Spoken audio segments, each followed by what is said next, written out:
In today's video, I'm gonna go through the build that made my Death Blade leveling to 50 in Lost Ark such an ease. Make sure you do check my level guide if you wanna level. You can reset or take away and change skill points at any time in the game except in like a boss fight. So definitely do keep that in mind because you will be swapping skill points quite a bit during your leveling when you do get certain skills because you want to get the power spikes on those skills. So there's 3 different skill tiers. The first one does only require 4 skill points, the second one 20 points, and the third one 48 skill points. So a lot of the skills do get super powerful when you hit the second and the third tier, but they do require a lot of skill points. One instantly for the attack speed too. So starting off with the ability Spin Cutter, you want to put in 4 skill points into this one instantly for the attack.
Speed, and you will keep this skill until level 50. It's decent for mobility and perfect for setting up yourself for easy AoE combos. Then we have Polestar that we will be using to around level 20, going weak point detection and vital protection strike. You definitely don't want to put more points than that into it. You won't be using this skill with skill points in it for too many levels since it has a lower priority than the skills we will unlock later. Another skill is Dark Axle that you will be using quite a lot, but it doesn't really get too much priority until later. Really good mobility skill when you maxed it out. Nothing too amazing, but it does deal pretty decent damage without speccing it too much. You want to go with Swift Fingers for the attack speed.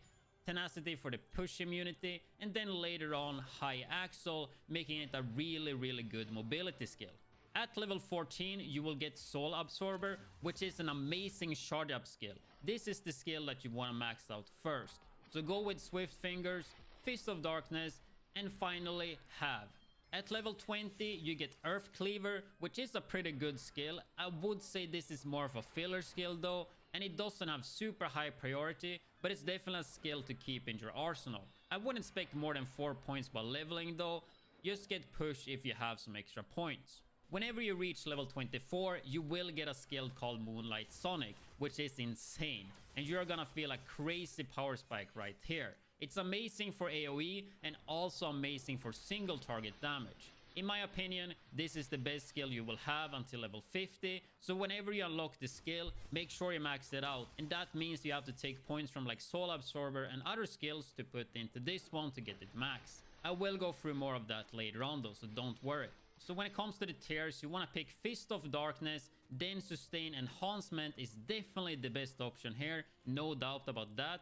However, when I was leveling, it was already doing good enough damage for most of the time, so I went for the cooldown for the lower levels, since it was overkill for me to have Sustain Enhancement. Then the last tier here would be Shade Sonic. At level 32, you get Maelstrom, which is like a tornado buff around you. I would go Orb Control and Dark Control, but most of the time you will only have 4 skill points into this one during the leveling. At level 40, you will get Blitz Rush, which is another amazing skill that you definitely want to max out, but not instantly. You will get 2 of the tiers at the start. You want to get Vital Point Strike and All Around, which is important because it takes away the charge up time, and then for the last one, it will be Shadow Rush. But that covers most of the important skills. At first though, I just wanted to cover like 4 or 5 skills that really make this build, but I figure I could cover a little bit more than that. There are of course other skills. That said, the most important skills that you definitely should use to make your time easier is in the follow order: Moonlight Sonic, followed by Soul Absorber, and then Blitz Rush. And before you get those skills, Polestar is really good for damage.